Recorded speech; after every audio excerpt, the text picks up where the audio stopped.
Carolyn Huynh, Deputy Chief with New Mexico State Police.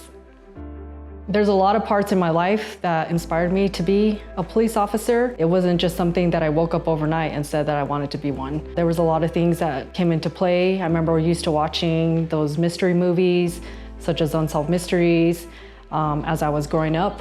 But my parents had a family business, and I always thought that that was my path in life, was gonna grow up and to help them out at the shop. I went to school, I got my degree with the business background. After I got my degree, it made me think about it, like, is this something that I wanna do, is sitting in an office for the next 30 years of my life?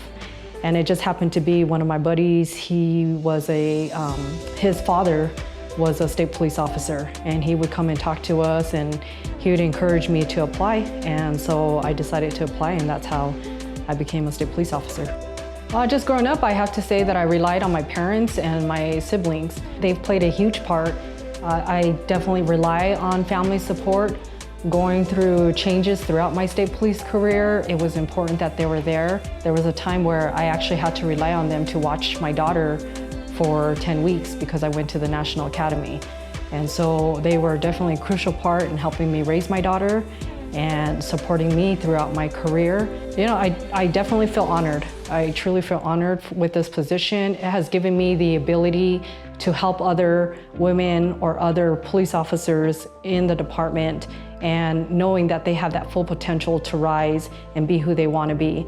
As I mentioned earlier, I never thought that I would even be at this level, and I'm truly humbled, and I think it teaches me humility because I can always learn from the folks out in the field and my counterparts. I'm not always right, and I think you have to remain humble. There's always that stereotype where a female walks into the law enforcement world where they're intimidated, right? They're very timid because they see a lot of their male counterparts and they want to be able to fit in.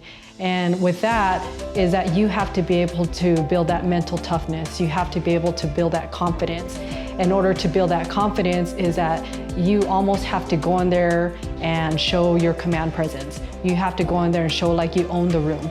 Because if you start doing that, you build that confidence and your male counterparts start to trust you and being able to work well with others. Don't use that as a crutch.